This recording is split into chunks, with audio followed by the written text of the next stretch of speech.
এই সিলিংটার রেট কত করে বলেন তো? এই সিলিংটা মাত্র 350 টাকা পার স্কয়ার ফিট। অনলি 350 টাকা? জি, অনলি 350 টাকা পার স্কয়ার এটা ফিট। কি সিলিং? এটা ভিক্টোরিয়ান সিলিং বলে। Victorian ceiling. এই জি। সিলিং এর পার স্কয়ার ফিট পড়বে 350 টাকা। জি। আচ্ছা ভাই, এগুলো রং লাইট তার কি মালিক পক্ষ? লাইট তার মালিক পক্ষ থাকবে, শুধু রং সহকারে আমরা করে দিব। আচ্ছা, রং সহকারে কিন্তু করে দেওয়া হবে ভাইয়া। জি, জি। এই সিলিং করার পরে কোনো গ্যারান্টি ওয়ারেন্টি দিবেন আপনারা? জি, 40 বছরের গ্যারান্টি থাকবে। এর চেয়ে কম খরচের ডিজাইনও আছে। আচ্ছা, এর থেকে কম খরচের ডিজাইন হবে? জি জি, মাত্র Okay. 250 টাকা ভাই স্কয়ার ফিটের এইটা ডিজাইন। কত টাকা করে এই সিলিংটা? এটা আপনার 280 টাকা স্কয়ার ফিট পড়বে রং আচ্ছা আচ্ছা, সহকারে।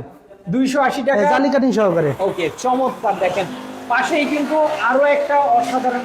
তো এইটার জন্য রেটটা কত করে বললেন ভাই? এটা 250 টাকা পার স্কয়ার ফিট। 250 টাকা পার স্কয়ার ফিট। বাংলাদেশের যে কোনো প্রান্তে কি একই রেটে কাজ করে? জি, বাংলাদেশের যে কোনো প্ল্যান্টে একই রেডি কাজ করা হবে, শুধু গাড়ি ভাড়া দিলেই হবে। আচ্ছা আচ্ছা, চমৎকার। এই যে দেখেন আরো একটা অসাধারণ সিলিং কিন্তু আছে। এটাও 250 টাকা পার স্কয়ার ফিট। 250 টাকা পার স্কয়ার জি, ফিট। জি, যারা সারা এই ধরনের বাংলাদেশে। ইন্টেরিয়র ডেকোরেশন করতে চান, যে কোনো ধরনের সিলিং বা যে কোনো ধরনের ইন্টেরিয়র কাজ করেন জি, তো? যে কোনো ধরনের ডিজাইন করা যাবে। আচ্ছা, স্ক্রিনে দেখানো ফোন নম্বরে যোগাযোগ করবেন, বাংলাদেশের যে কোনো প্রান্ত থেকেই করতে পারবেন।